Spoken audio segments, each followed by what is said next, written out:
Hello, good morning everybody and welcome to today's webinar with Tom and myself. I'm Carol, I'm from Natural and Organic Products Europe, which is a trade show which happens every April, the industry's natural and organic show for 27 years. Not recently, but the last couple of years since Brexit, the most commonly asked question we've had from all our brands overseas is how do I trade with the UK post-Brexit? And it's from people who have never launched in or they've got some issues that they've had.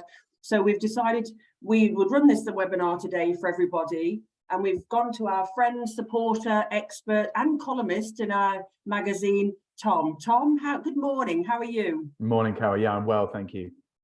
Good. So why don't you just say a little bit about yourself and then we'll do a bit of housekeeping after that for everybody. Because we've got a lot to get through. Sounds good. Okay, so yeah, my name's Tom Campbell-Smart. Morning, everyone. Thank you for having me. I'm the operations director since 2019 at Brand Organic, which is an import agency based in the UK. So I spearhead the operational side of the company's growth and look after, the import calendar. So the importation of primarily organic food and drink, but ranging into other things, as you rightly said. I am a regular columnist for Natural Products News, and obviously, and in my spare time, I'm a UK trade consultant for various NGOs and etc. So yeah. Very, this is very personal to me, this matter. So yeah, looking forward to getting stuck in. Thank you. It's a very it's a very complex potentially for some and it's easy for others. So we're going to take kind of an overview here today for everybody. And we've had you post some questions, everybody who's out there. We've got your questions in that we asked of. We've grouped them up into the most commonly asked questions and we'll be answering them through the seminar. Webinar. Well, Tom will. He'll be answering them. So Tom will be answering all your questions, hopefully, and the ones that we don't get through in the webinar, please stay on because we'll cover them at the end of the webinar. And you can also post some Q&As on Zoom and I'll try and get through as many as we possibly can. So please stay with us. There's a lot of content here and Tom is the leading expert in this field. So you're going to get a lot out of it. We've launched many companies between the exhibition over 27 years with a team and with, people like Tom.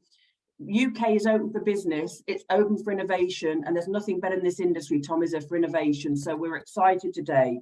So without further ado, I'm going to hand you over to Tom, and then at the end, we're going to Q&A it. So one last thing, sorry, I nearly forgot. We've got lots of different references from government official sites to organic reports, and Tom's kindly done some trend reports, and this presentation will be available. So if you all want to connect with me, perhaps on LinkedIn, I'm happy to share all the links there. And we're going to send the recording out afterwards. So I appreciate, and I've got to remind myself to speak slower, that English is for everybody's not your first language. We appreciate that. We'll try to go slowly, but we have some PowerPoint slides for you as well. So I'm not going to say any more. Tom, you take it away. Thanks, Carol. Can I have my slides up, please? Is that all right? Over to you, Lauren.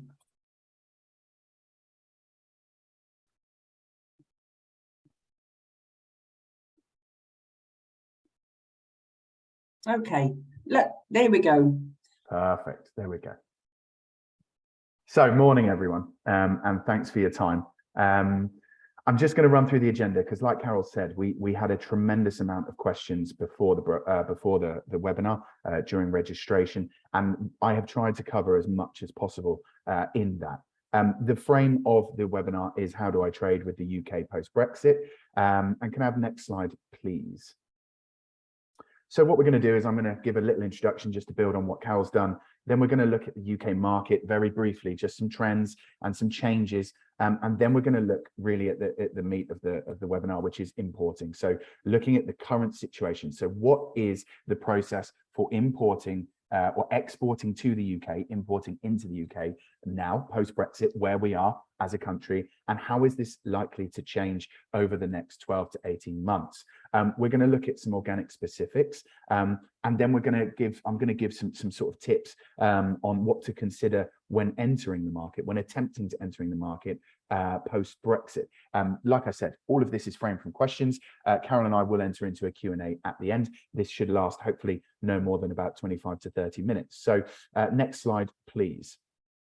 So just a little bit of more information about who Brand Organic is. I've already sort of given you my portfolio. So Brand Organic's a specialist import agency founded in 2018 by Martin Hiscox. He's a former retail and distribution buyer. We import a number of different brands, currently around 14, and work with them primarily to enter the retail market in the UK.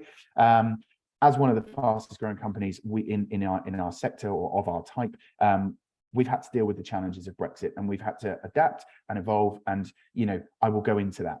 But at this present moment in time, and I'm delighted to say we never have any issues getting goods into the market, and I will talk you through what those challenges are, and hopefully that will help you to overcome them as you strive to enter what is still a very, very lucrative marketplace. So we've now got a broadly experienced team. We assist with everything from compliance, import to sales, marketing, and strategy. I've said enough about me, so let's move on to the content, please, Lauren. So let's talk about the UK market first. So as Carol said, the UK is very much still open for business. As a country, we have a trade deficit on all commodities except for drinks. So we import more than we export on every single commodity, I believe, and at time of research that was correct, except drinks. And the reason for drinks is Scotch whisky, and only Scotch whisky. We export a considerable amount of it, obviously. Everything else we are in a trade deficit. So we are a nation of importers, which means we are always looking for goods to come in. Now, what is important to understand is that post-Brexit, the way of doing business has changed. The UK is now its own separate country. We are no longer part of the EU common economy, the common VAT block, the trading things. So therefore, we have to adapt. And that is what I'm going to talk you through, how that has impacted on the market. Now, the UK remains a lucrative market. We are, as consumers, brand, trend, and innovation receptive. We spend probably less per capita on food and drink than other parts of the EU. However, that does not mean we are not receptive to it. It is lucrative, but it is fiercely competitive. And I think most people know that. And therefore, getting your supply chain right and understanding how to get goods into the country is absolutely key. Now, post-Brexit, post-pandemic, or well, somewhat post-pandemic, and with the economic pressures that are being felt the world over, UK consumers are under increasing pressure thanks to inflation, energy price rises, the recession, tax cuts and tax rises, spending cuts, and therefore that is impacting on their spending long term. Now, how much that plays out remains to be seen, but inflation in the UK, which is currently around about 10%, is expected to continue to rise or to continue to be that high at least into 2024. So just to understand, what that looks like from a consumer perspective, that is mirrored across Europe. But I think if you look at growth projections that have been published recently, the UK is certainly looking out of all the G20 nations, looking to grow somewhat lower than the rest. So next slide, please. So things to understand about the UK market as a summary, so you can refer back to this. Very much still open for business, trade deficits everywhere. So we are looking to import as a country. The way of doing business has changed, and I will talk through that in the next section. Consumers are under pressure at present, thanks to the various cost of living issues, which are not unique to the UK, but are being felt considerably here. Consumers remain brand, trend, and innovation receptive, very much so. We are a trend-based nation, and therefore the UK remains a lucrative but fiercely competitive marketplace. There is competition from domestic brands, there is competition in all quarters, as in any other country, but with the UK being such a lucrative market, it is very much seen as a place to be. So, next slide, please. So, let's have a look at the state of importing currently. So how do you get goods into the UK post-Brexit? So the most important thing to take away from this is that in order to trade with the UK now post-Brexit, you must have a UK entity, i.e. a UK company, import your goods. Now that can be a partner, such as an importer or a distributor, or it can be you setting up your own UK company and importing from your European or non-EU subsidiary to your UK one. That is also possible. But it is not just possible to send goods like it used to be. That UK entity who takes charge of your goods, who imports your good, becomes solely legally responsible for it. They must possess an EORI number with a GB. Okay, so this is a common thing I get asked. So what have I got to look for in a UK partner? You have to be registered to import. And there are various border controls in order to get goods in. Now, the current situation at the border is quite ironic. It is easier to get goods. Well, I say easier. It is less administrative to get goods in from the EU to the UK than it is to get goods out of the UK and into the EU. The reason for that is the EU, post-Brexit, brought in all of their border measures very quickly, within, I think, 3 to 6 months. We aren't hugely involved with export, so please humour me there. But the UK still has not fully implemented its border checks, and therefore, it is actually still, the process is still not where it will be in a couple of years' time. Now, I think the difficulty comes is that we hear a lot that people just don't understand. The rules have changed and they have been pushed back a lot. We had this, when Brexit occurred, the government published its border operating model, which was a 3-phase plan to bring the border up to be like any other third country. We have implemented phase 1 and 2 of those. And phase 3 has been pushed back to the end of 2023. And I'll get onto that when we look ahead to what's going to change. EU imports, it must be said, so imports coming from the EU to the UK are back to pre-Brexit value levels. Not volume, quite, but value certainly, and non-EU imports are actually up. So, and very little has actually changed from a non-EU import perspective, other than a slightly different way of doing things in terms of paperwork. So when UK to EU trade, we just have this new way of doing business, dealing with the additional administration that Brexit has put in place.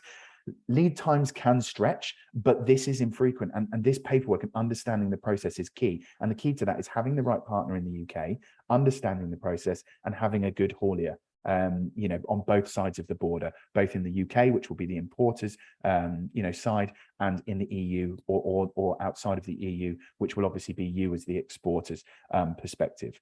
Something that you should also be aware of is that for EU imports, i.e. or EU exports, so products coming from the EU into the UK, no duty should be payable because of the free trade agreement.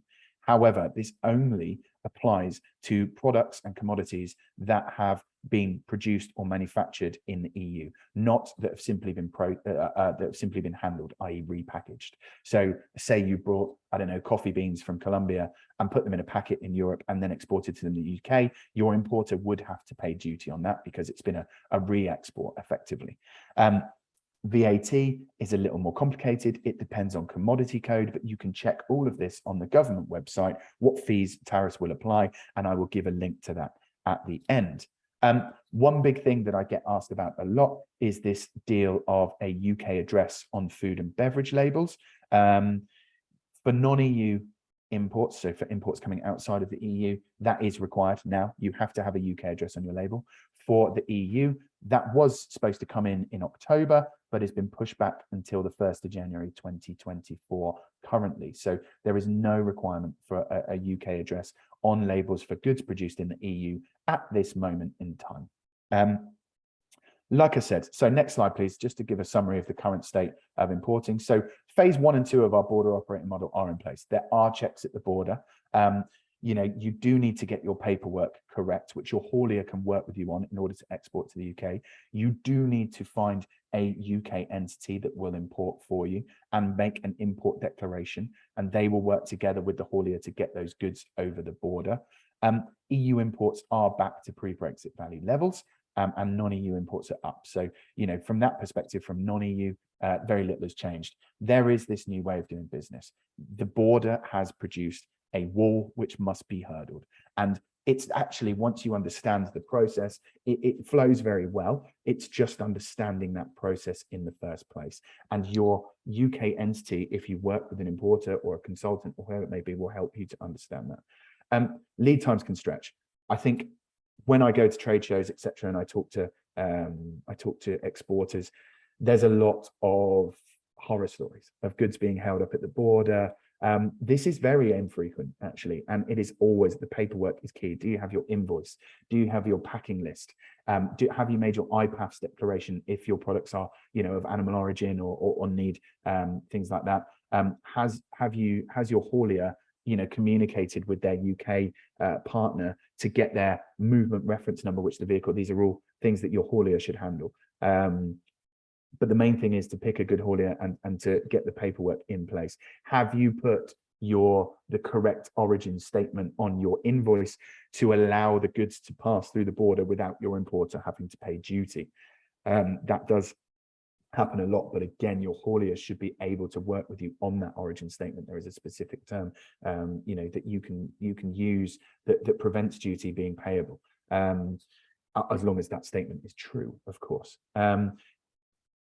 Underlined, a UK entity is required to import your goods. And importantly, that UK entity becomes solely legally responsible for those goods once they are on UK soil. That means they are responsible for the labeling, they're responsible for the food safety, they're responsible for recall and insurance and ensuring that everything is correct. So it's not like selling to another member of the EU, whereby all of the liability can be passed back. Once you sell to the UK, it crosses a hard border and it becomes the importer's responsibility. That means whoever is doing that import declaration is responsible for those goods. And that is the advice we have had from Trading Standards, who we work very, very closely with. Like I said, lead times can stretch. No duty should be payable for EU imports. VAT is more complicated, but can be checked, and I will provide a link. And for non-EU, it varies by country and commodity, obviously. For the EU, no address is required on food and drink labels until 2024. Sorry, not no address, no UK address. A EU address is still required. Next slide, please. So, looking at importing in the future. As I said, the UK's border operating model has reached phase 2, and phase 3 is yet to be implemented. That means, as it stands, the way you get goods into the UK now will not change until phase 3 is implemented. Now, that recently, with our change of Prime Minister, has been pushed back until the end of 2023. That means from now until the end of next year, no changes are expected to the import process to get goods from the EU to the UK or from non-EU to the UK. So what that means is once you have you find your import partner, your UK entity that will take responsibility for your goods, be that an importer, be that your own entity which you can set up, that process you go through will not change now until the end of 2023. At this point, at the end of 2023 next year, phase 3 of the border operating model should be introduced. Now, what does this involve? This is all readily available on the government website, but it's just further health checks, additional paperwork on certain products, particularly products of animal origin, etc., health certificates, etc. And this is all moving forward towards what the UK government is describing as its 2025 digital border strategy, whereby currently they are trying to build what is supposed to be a world envying border, which will seamlessly move. So this is, a scaling up of the border gradually, which is expected to fully come into place by the end of 2023. And at this point, trading with the UK will be similar to trading with any other third country, be it, any other country, be it America, be it Brazil, be it South Africa, whatever it may be. We will be a third country in our own right. At the moment, there is this difficulty because the EU rules are slightly different to the non-EU rules, and that is causing confusion. And obviously, the rules have been gradually passed back as well. They've been put off. So, what this all means is that for the next 14 months. Things are not going to change. So it's a good time to start building partnerships whilst actually there are less checks. However, finding the right UK entity is absolutely key, and working out whether you want to do that yourself or find someone, an importer, a partnership is really, really important. There are lots out there, and we will go into that. So next slide, please. So as mentioned, border checks will now remain the same until the end of 2023 for it. Sorry, repeating myself, until the end of 2023 for EU trade. There'll be no change to non-EU imports. At this point, phase 3 of the border operating model should be introduced. And actually, there hasn't been guidance published yet about how that looks set to happen. So that is to be confirmed. This is all moving towards this 2025 digital border strategy. Once introduced, the UK will become like any other third country to trade with, other than the terms of our free trade agreement, which are duty free, etc.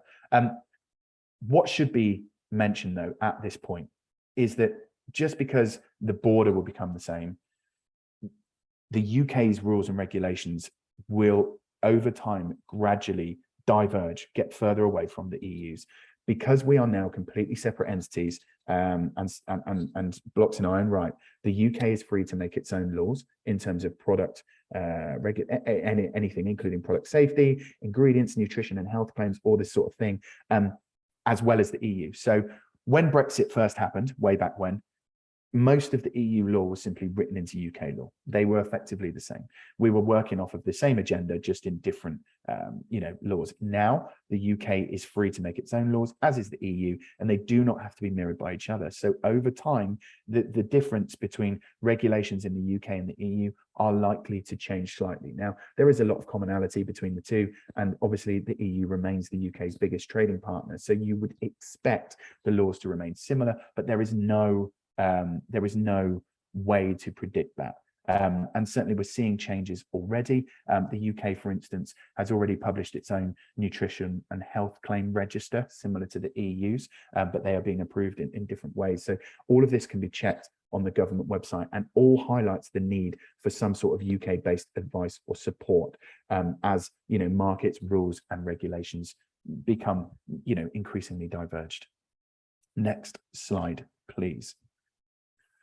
So something I'm very passionate about, obviously being part of the Brand Organic team, is the specifics around organic. There are a lot of questions about this, especially at the trade shows in which we as a company are extremely sort of active.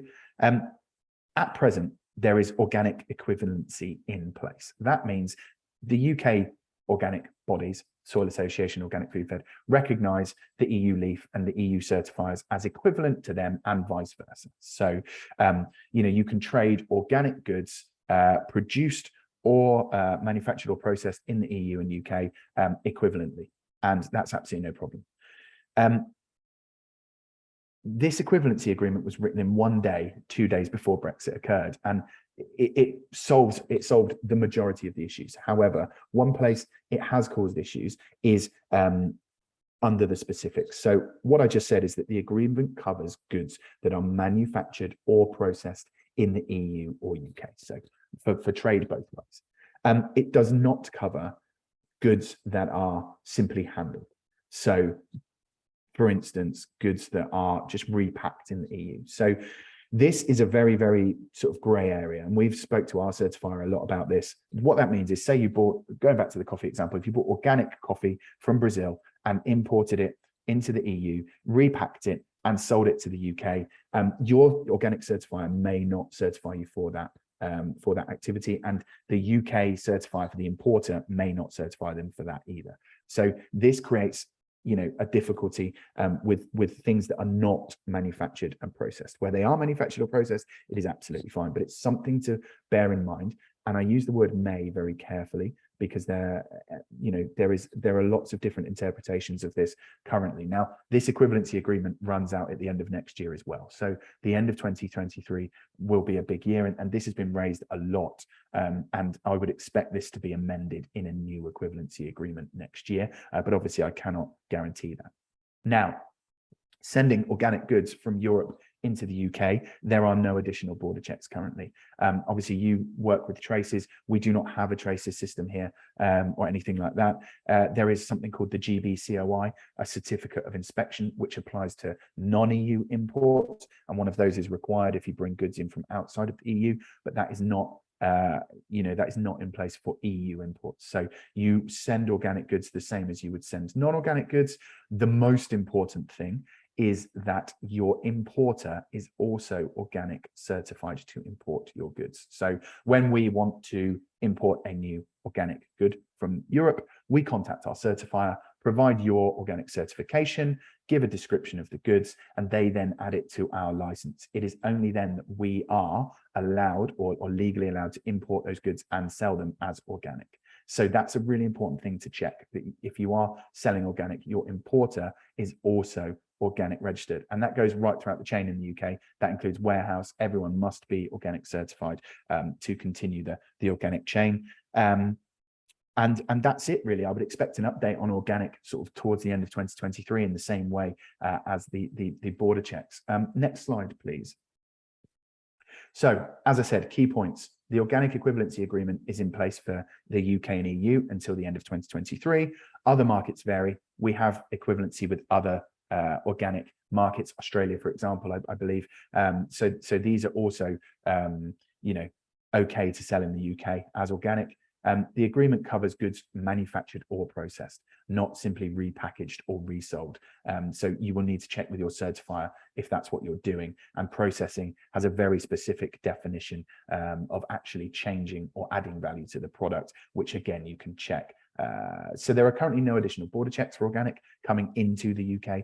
Obviously, for UK businesses exporting to the EU, we need to register on traces and do all that as we used to.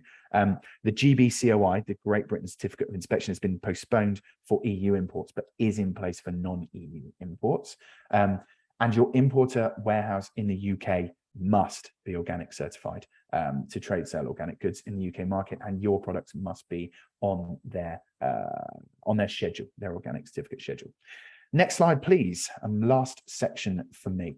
So we're just going to talk quickly about entering the UK market post-Brexit. So what do you do if you're an exporter in the EU and you want to enter the UK market? I've actually put a picture up here of Tesco because I think it's quite an interesting picture.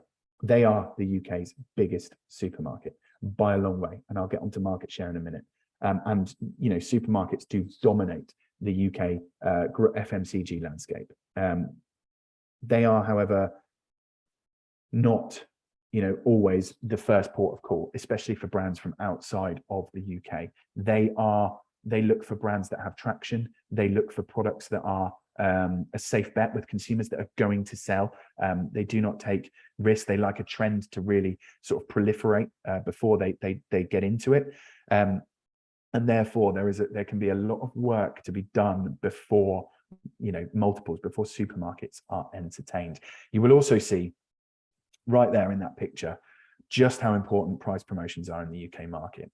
Last year, I think somewhere around 52 to 53% of all grocery retail products in supermarkets were sold on promotion. So over half were sold on some form of promotion.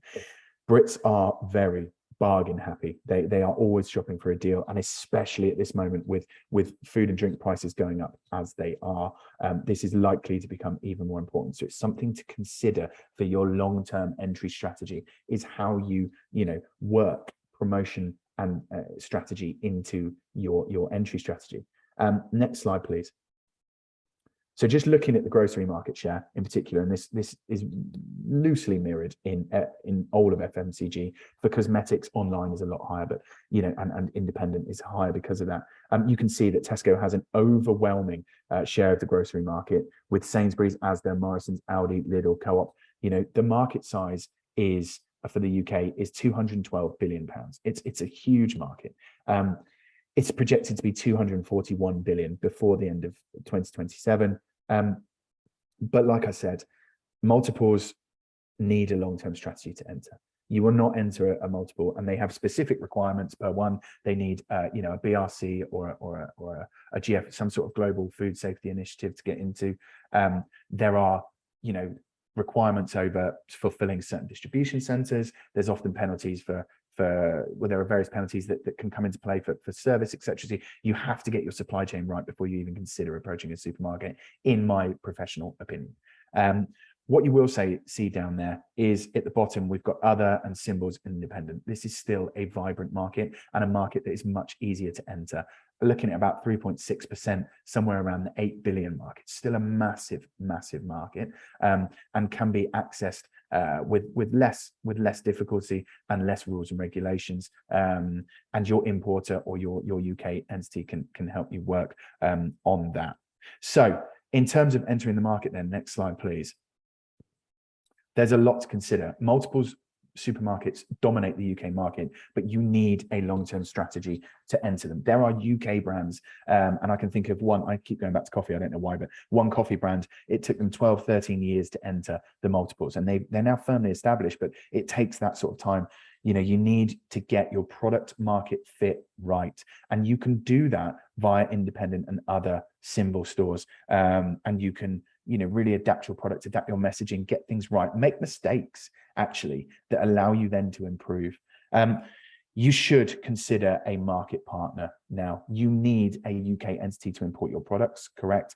But it's also helpful to have some expertise on the ground as the market becomes less and less like the EU. And obviously more and more are shopping online in the UK, and convenience is also, even with the price issues that are occurring at the moment, convenience is still a very, very profitable market. So consider your e-commerce and your social strategy as well, and your in-market partner should be able to help you with that. NPD, new product development, is also a must for the UK. I spoke to a buyer at a prominent symbol store the other day, and he said, as soon as your product is on my shelf, I'm looking to replace it. And that pretty much sums up just how competitive the market is, but also how much British consumers and buyers crave new. They crave new products, new developments. And if you're an existing brand, you need to be thinking about, especially if you're in a multiple, whether you've got a long-term calendar of new product releases. And finally, Brits love a promotion, so you need to consider that as well. But all of this can be factored in with the right UK partner. So last slide, please. And as Carol said earlier, these slides are going to get sent out with the recording. If you want to know how much duty your importer will have to pay or how much VAT, you can use the tariff checker. You go online, you type in your commodity code and your country from which your goods are originating, and it will tell you exactly how much duty or VAT your importer has to pay. Now that obviously will increase, that will be factored into the price that it arrives on shelf, and price on shelf with the new import rules and the additional administration is obviously a key consideration at the moment. If you want to know more about the border operating model, there's a link there, as well as to the government's long-term border strategy. How to import. So I said you basically have two choices now: set up your own company or find the right import partner. Now, if you do want to set up your own UK company, and you can, by the way, there is no need for a UK company to be formed with a UK director. It can be fully foreign owned. There is no problem around that. There is a link there to tell you exactly how to import goods into the UK via your own company. It takes you through company formation, bank account, getting an EORI with a GB number in front of it, which you have to import, setting up a duty deferment account, registering for VAT, all that sort of stuff, and it will take you all the way through. Now that process can be lengthy. Obviously, it takes time to do all those things, but it is absolutely achievable. Sometimes, though, it is much easier to just find the right partner, and you would do that at things like trade shows and in the old-fashioned way, like you would in any other format of entering a new market. If you want organic advice, if you want to read more about what's going on with organic, the Soil Association has a raft of information there, which we find very useful. And of course, I will be happy to answer any more questions. You can do that via the contact form on our website. And like I said, contact me directly if needed. So I hope that was useful. I'm conscious I don't want to take up too much time, so I'm going to hand back to Carol to take us through some Q&A, because we had some great questions. So Carol, back to you. Thank you, Tom. Stay with us, everybody, because that's kind of a very overview on a very big subject, and I'm sure there's different levels that you're still asking questions about. We're just trying to give you an idea that A, UK is open for business, B, there's been some changes, but it's not the end of the world. No. And we're probably a lot easier to import at the moment than us trying to export to Europe.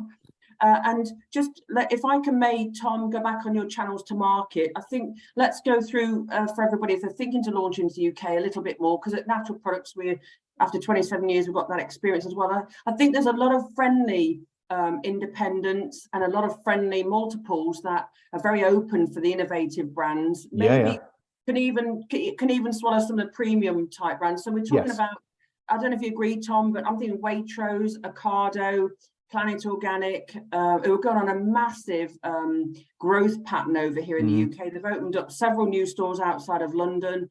George, the CEO there, is very much proactive in opening up new stores. So we do have a lot of, and also the wonderful independent organic stores are very strong over here for those beautiful brands with innovation, and can talk about the brand and want to know about the brand. So look, what we're saying is, I think, Tom, from what you said, is supermarkets are, if they're the holy grail and it's what you want for volume, that we've given you sort of an outline of, it's challenging, but it's doable, but have a long-term strategy. But we would advise to enter the market is go on the independent or the organic and natural brand innovation friendly, which we've just mentioned before. So you'll find some of those channels in the Sword Association market report, which we put on the link, and that goes into even the product type that are most competitive and the most valued over here as well. So let's get back to the real key, Tom. Thank you for that. Blew my mind. I knew it was complicated, but if everybody else feels the same, we'll try and help you out with specifics. I've got to give you a question from David here, from Lembaroni. He said, since Brexit, deliveries to the UK takes weeks. What is a typical time frame from order to delivery? What is achievable? Because we're losing business over this. Now, sorry, Tom, but you said before you didn't think there was an issue, but we're obviously finding there is. Well, look, there is an issue compared to pre-Brexit because there is more administration required. It used to be that if I put in an order for, products from Spain, I could get them within a week. We now typically, with most of our suppliers, work to a 2-week lead time. So that would be if we ordered, if we placed an order on the Monday, we would expect it to arrive the following Friday. This is all at the behest, should we say, of the haulier and their how often they transport to the UK. Because of the rising freight costs, very few hauliers are sending, trucks that are not full, right? So if you are sending one pallet, then they need to find 32 other pallets to go into that truck. And then they usually leave on a Friday, cross on a Sunday. So if you can load, and you need to work with your haulier on that, honestly. We found a 2-week lead time is perfectly fine for almost all of our products. Yeah, what you're saying, Tom, is it maybe, David, a paperwork issue? So why don't review that, and then have you got any other questions, David? If that's not the case, we'll happily answer that later. Interesting enough, this came to my mind's eye about, I've got a question about private label market. And funny enough, I think now's the perfect time to launch with with pressures on prices and inflation. The people go to own brands. So we have quite a vibrant private label market at the moment, if not before, more so than now, Tom. What do you think to that? Yeah, 100%. I would completely agree with you there, Carol. The UK is well known as being a private label leader, actually, and there's been reports in the news only in the last couple of weeks that since this cost of living crisis has come in, private label sales have gone up. Now, private label contracts are obviously they're higher value and lower, there are less of them, obviously. So it can take time, but yeah, if you can get into it and it's something you're happy to do, private label can be a great way to enter the market. I mean, it's so buoyant at the minute, Tom. We're actually putting a private label trail through the Natural and Organic Products Europe, because we're getting so many responses for a lot of our finished products. People do obviously offer private label. We're just going to heighten that now because the demand is so big over here. And of course, in Europe as well. Let me pick another question here, because somebody's asked about sports nutrition and beauty. And forgive us, we did concentrate on food and drink today. We will be picking up on beauty and sports next month, everybody. And I'll get my friends maybe at the HFMA to help out and some other entities. So, Tom, I know that's not your speciality, but do you have any comments for people as Am I Yeah, I pushing mean, you a little bit on your boundary? no. Maybe with sports nutrition, certainly not with cosmetics. You know, the rules around cosmetics are pretty clear. You need a responsible person in the UK to, and they all need to be registered with the government. So, you know, someone will need to be in the UK as responsible for those products. The regulations are a lot more stringent. I will apologise. I am no expert, but I am familiar with the rules there. So there is this need to register with a responsible person who is usually the importer, and ensure that the formulations, etc., are correct for the UK market. With sports nutrition, I have to say, Carol, that's not my area of expertise, so I will politely swerve that one. Yeah. Okay, we'll come back to that. I've got a question from Bettina. Is there any information source where we can have the evolution of organic imports per product family, if possible, pre and post COVID? Bettina, I'd say check out the Soil Association UK website. And I think it'd be best, Tom, stepping in. I think I would download the 2022 organic market report and then maybe a 2018 or 2019 organic market report. And you'd have to do your own comparisons. There's not any comparisons that I know of at the moment. No, I'd agree with you there, Carol. And obviously, I think it usually gets published somewhere around February, March, doesn't it? Their next report. So they'll be due one sort of in the new year at some point, I believe. So yeah, keep an eye out for that. But they are the leading sort of information point for organic. Yeah, they give a lot of information on that, Bettina. So download it. I think you have to pay a little bit of money just to support the Soil Association on that, but you'll have to do your own comparisons, Bettina. There's no easy route than that at the minute. Sorry. We've got other questions. So if EU companies have their goods in a third-party warehouse in the UK, do they need to be registered for VAT in the UK? Right. This is a very complicated issue, actually, Carol, and please forgive me. I'll try and keep it short. If your goods are in a third-party warehouse, you need to understand who actually owns them. If this might sound like a silly thing to say, but we hear a lot, you know, because the border checks aren't fully in, we hear a lot about people importing goods and not actually, and then passing them back, which is not, unless there's a paper trail, is not strictly the right way to do it. The owner of the goods needs to pay the VAT on the product. So, you know, if they are vatable goods, which in this case it sounds like they are, the importer of record will pay import VAT. They become responsible for the goods. That is the person that imports. Now, if that importer has then placed them in a third-party warehouse and they are paying the contracts and all that sort of stuff, then yes, they are responsible for paying VAT, and they will need to register for VAT accordingly, and be charging it out and collecting it as it may see fit. Now, only the owner can charge and collect VAT, so you really need to be sure who has the title to those goods, and this is something we run into a lot, actually, where this gets a little bit muddled. Now, if they were bought in pre-Brexit, which is unlikely now, given it was over 2 years ago, then there's less of an issue. But if they've been brought in since Brexit, you know, you need to be careful with your paper trail there and understand who has the title to your goods. Yeah, so I guess that's the same. We're talking, because somebody said here about if they're selling from their own website. That's slightly different. So that depends on place of dispatch, right? So there was a big kerfuffle after Brexit. A lot of EU websites stopped selling to the UK because the UK government decided that VAT was charged at point of purchase, which meant if you placed an order on, I don't know, on an EU website, you did it from the UK and therefore VAT was charged. And a lot of EU companies were asked to register for VAT and pay that VAT back to the UK government, even though they were accepting money in their own country. Now, if you've got a UK website, if you're collecting money from a UK website, yes, you need to be registered for that 100%. And again, this comes down to ownership of goods. You know, you should be dispatching from the same company. So it depends whether your product is vatable, honestly. And this is a complicated area, and it all revolves around ownership of goods. Right. Okay. Do we have a link for that, Tom? If not, yes. We'll get on. Everybody, we know we're not going to answer everything exactly because there's no easy answer to some of them. But what we're still saying is, you know, let's get on. Now you've mentioned coffee, I'm going to give you a coffee question back. You mentioned coffee. Yeah. So Martina, I've got your question. So how about coffee that has been blended, roasted and processed in an Italian roasting establishment that is in fact considered a product made in Italy? Yeah, that's fine. That would not have to pay duty because you have processed the goods. They have been changed. You would include an origin statement. You've added value. As far as I'm aware, that would, you've brought a raw product, you've turned it into a processed product, so therefore you can export to the UK without duty, as far as I'm aware. And I do not want to be held sort of responsible for these. That you would need to. You mentioned coffee, Tom. That's you what need to do your double so, checking. But yes, in my opinion, Martina, Carol, it's Tom. No, don't worry. Look, we're trying to give as much here as you can. Exactly. So yeah, we'll share your contact details, Tom, as you've been requested to. Mm-hmm.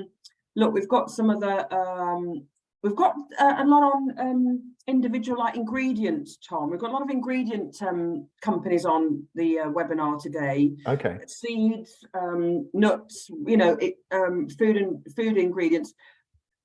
I think, forgive me, we've been talking about finished products here, but we have a lot differences for like importing of ingredients. Well, I mean, different ingredients obviously have different requirements, nuts, etc. They just need different import declarations. But again, if you are selling, what are essentially our bulk products, you will probably be selling to a manufacturer or whatever in the UK. They will work with you. They will work with you to get that across the border. If they are organic, just be careful with what I said earlier about that re-export thing. And if you are re-exporting, you may not qualify for the origin preference. So say you were buying, I don't know, almonds from California, shipping them into Italy and then sending them to the UK without changing them, then you might be hit with duty, which is going to impact on your costs. If you are growing them in Italy and then selling them to the UK, then you have the preferential origin. So you will not incur any duty costs there. So yeah, please do, check with your UK partner on that. It is, Carol, all of this boils down to finding the right partner who can work with you and help you understand. A lot of what I hear is a lot of EU producers, whether it be branded commodity, they have other markets to worry about, and they want to trade with the UK, but it becomes time consuming. Finding the right partner is the way to avoid that, basically. And that is my perhaps biased but sole advice, really. Yeah, but I guess, Tom, if I may say, if people have been exporting to non-EU countries all these times from within Europe, and they've been going to non-EU countries, then I wouldn't imagine that the exporting would be that very different from what they're doing now with other countries. So there's hope for people who are exporting to non-EU, saying, look, if you've in Europe, you've been exporting to non-EU and you want to come to the UK, it's not probably as difficult as even that is. It sounds complicated, but it's not, right? No, it's not as easy as it was when we were together as a family, yes. Countries, but it's not that difficult if you're already exporting. I've got to give some hope here. And no, and you're absolutely right. Like, and as I said, until the end of next year, the border is not in full flow. So there is opportunity to make those links now, I would say, and then to deal with them with your partner as you grow and as things change. So I completely agree, Carol. If you are exporting outside of the EU, then you will be used to the things that are required. It is no more stringent, in my opinion, than certain other markets. Okay, so we've had a question from Clementine, which is a bit of a joint answer here, I think. In the very competitive UK market, do you think a small food brand from a family company can have a chance? I feel we need to have a huge marketing communication support to meet success in the UK. Well, so look, there are a lot of success of small brands growing in the UK, right? There are. The UK is not simply a big brand business. However, like any market, the more you put in, the more you get out. It is, for branded goods, especially, you do need to think about marketing. It's very rare that product you just pitch up and sell, right? But there are ways to do it on a smaller budget. There are ways, and there are certain ways. What market is most applicable to your products? Do you want to go down the e-com route, in which case you put all your eggs in that basket? Do you want to do you want to go onto shelves? Do you want to do both? Every channel has its requisites, has its needs. Marketing is key. Marketing, if you have a budget of X, if you split that across 15 channels, then it's not going to make a dent. But if you put it into one channel where you think your product will work, then perhaps you have more of a chance. I think it is difficult for brands just to pitch up and sell now, right? It is there are more requirements than there were, and that has an impact on cost, but that doesn't mean it doesn't work.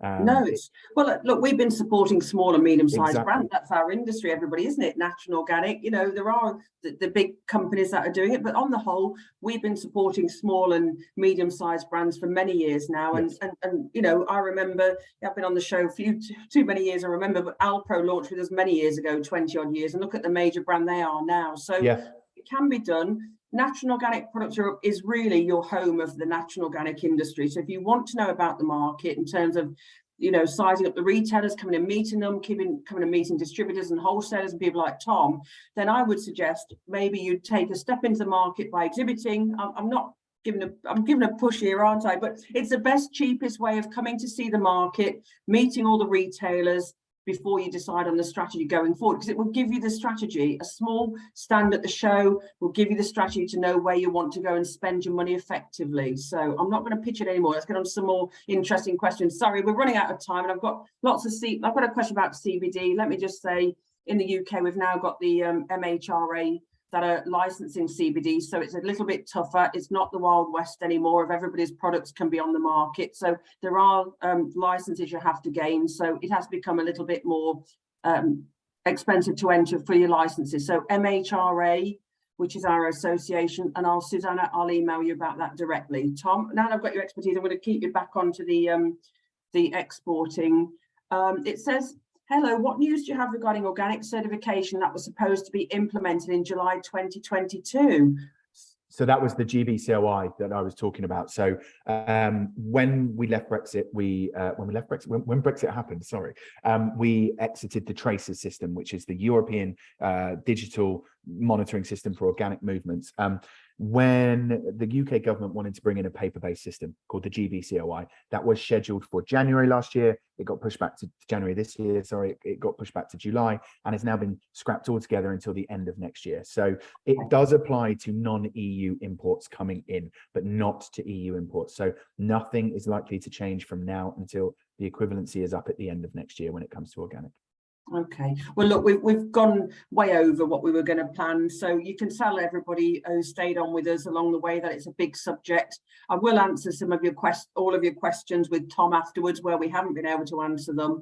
And please look, the UK is open for business. We've got an amazing trade show, which Tom has been a partner with as well over the years.